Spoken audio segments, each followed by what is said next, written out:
warning signs of this shopping cart locks beyond this point. So much rain and no snow. I actually prefer the snow, but a lot of people I know hate it. I guess it's because of the traffic and stuff like that. But for me, since I walk a lot, I prefer the scenery of it. Today I saw this drone video that got me to think just a bit about drone flying, and in terms of crashing it, do people feel, I guess, the repercussions of crashing into someone else's property? Because it looked like here the person was flying his drone basically up in the mountains, looks fantastic, lots of fogs and trees and stuff. I usually like shots like that.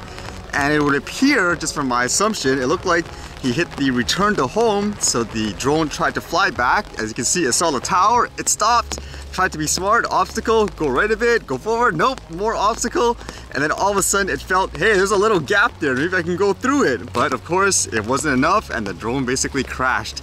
In terms of the area, I think it's a Mount Rainier, however you pronounce it, somewhere in the US, so I don't know if it's legal to fly there or whatever.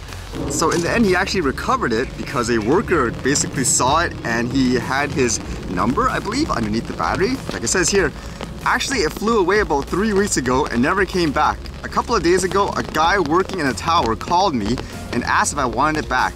I had my phone number under my battery. I gave him $50 for his trouble, and now it's on its way to DJI Care Refresh replacement. I know in the US they have that registration with the FAA, and a lot of people just put like a little sticker underneath the battery area of the drone. But again, it makes me wonder, when you crash into things like this, aren't you kind of worried that you have to pay for things like damages? I'm just wondering there. Imagine it's like a power line and you broke it for some reason.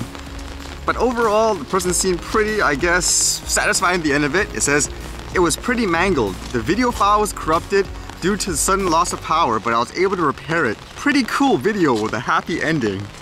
Again, I'm not from the area, so I don't exactly know what the regulations are there specifically in terms of flying a drone. But it makes me wonder again, like when you crash something in that way, aren't you extra, I guess, concerned that you could potentially be breaking someone else's property? At the same time there, like I'm assuming it's okay if the worker just said, hey, you want your drone back. But there, wouldn't you have to like pay some extreme fines if someone actually found you crashing into something like that? Or is it just one of those, it happens, take it back? Or it also makes me think, since the drones are considered as a quote aircraft, wouldn't you have to report that crash technically? Like as if it was an actual airplane crash? I don't know, it just makes me kind of interested in all the regulations and stuff like that, since they don't treat things like the drones as just a regular thing. It's like a flying camera type of thing right now for like the regular person.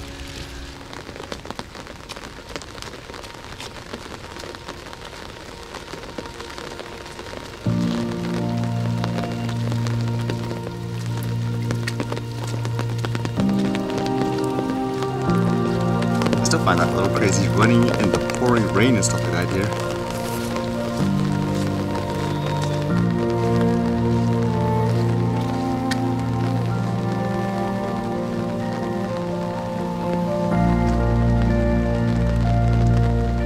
Looks like my schedule tomorrow is going to be really weird too. I don't know how much time I'll actually have to do some fun stuff.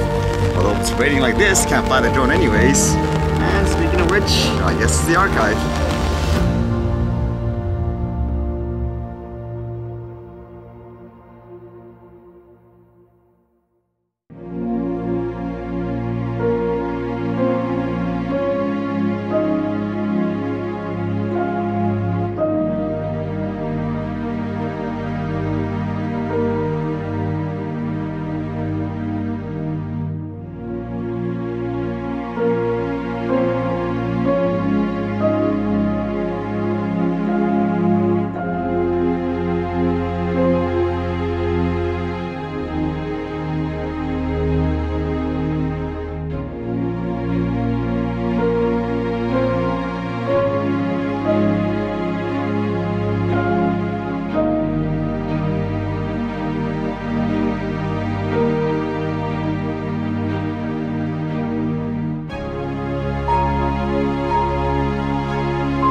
Alright, see you guys later.